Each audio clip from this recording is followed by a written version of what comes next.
Os bens públicos podem ser definidos como todos os bens móveis ou imóveis, corpóreos ou incorpóreos, que integram o patrimônio público e ou encontram-se submetidos a regime jurídico de direito público. Nesse sentido, o Código Civil Brasileiro, em seu artigo 99,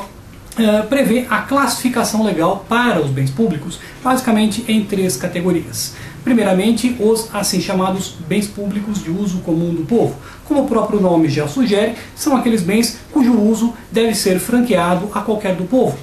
Em princípio, sem necessidade do atendimento a requisitos de ordem subjetiva, ainda que se exijam requisitos de ordem genérica, por exemplo, como se dá com as ruas públicas, em que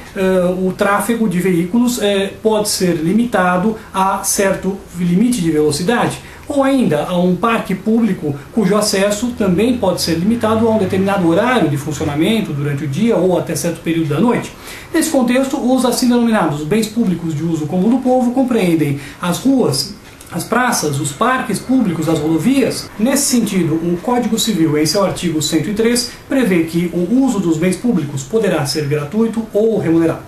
A segunda categoria de bens públicos, elencada no rol do artigo 99 do Código Civil,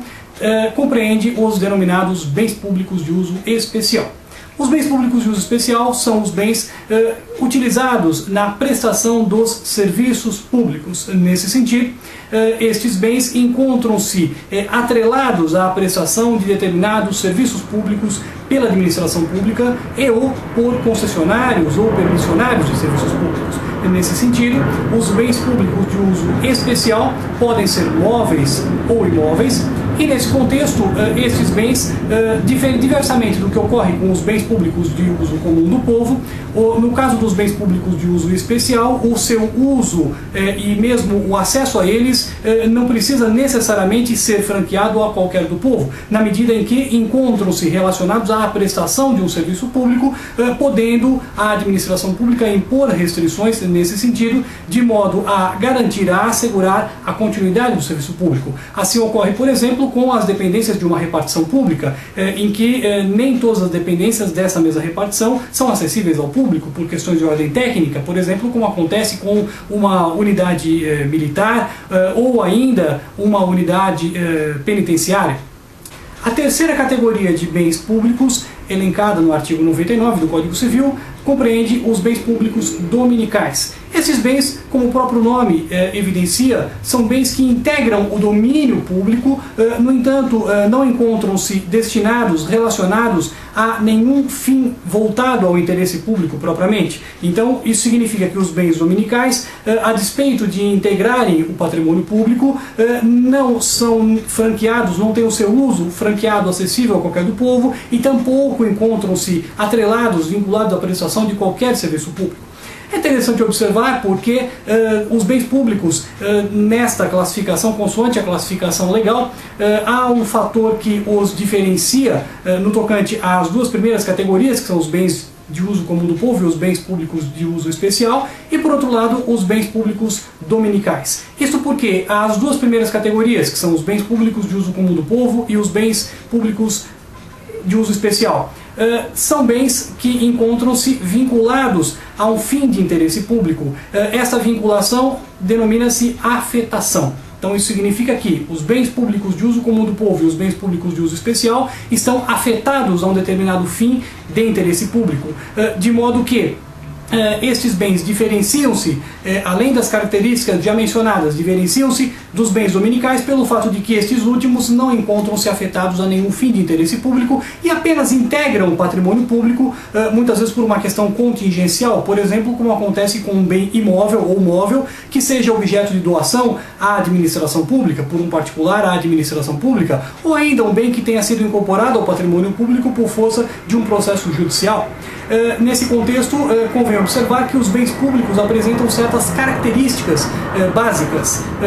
que podem ser elencadas no seguinte rol. Primeiramente, a impenhorabilidade. de modo que os bens públicos, sejam de uso comum do povo, sejam de uso especial ou dominicais, não encontram-se sujeitos à penhora por dívidas da administração pública. E, em segundo lugar, a inalienabilidade. Isso significa que os bens públicos não podem ser automaticamente, simplesmente alienados, ou seja, não podem ter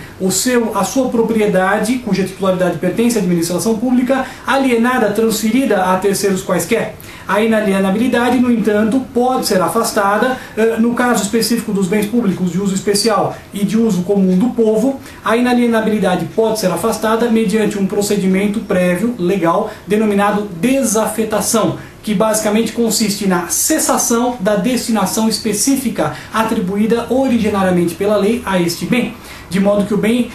desça de categoria, deixe de ser um bem de uso comum do povo ou de uso especial e passe, destarte, a ser um bem dominical. Além disso, todos os bens públicos, sejam de uso comum do povo, de uso especial ou dominicais, para que possam ter a sua propriedade transferida a terceiros quaisquer, necessitam ser previamente avaliados. Há necessidade de que a administração pública demonstre a necessidade ou utilidade pública na sua alienação e, ademais, a sua alienação deve ser precedida do processo licitatório na modalidade concorrência para bens imóveis, em princípio, e na modalidade leilão para bens móveis, consoante o disposto na Lei de Licitações. Ainda convém observar que os bens públicos não se encontram sujeitos a uso capião, de modo que se uma pessoa qualquer, um particular qualquer, encontrasse na posse, ainda que mansa e pacífica desse bem, o decurso do tempo não lhe permitirá adquirir a propriedade desse bem por uso capião. Por fim, ressalte-se que os bens públicos, sejam eles de uso comum do povo, de uso especial ou dominicais, gozam de imunidade tributária, consoante o disposto no artigo 150, inciso 6º, letra A da Constituição Federal.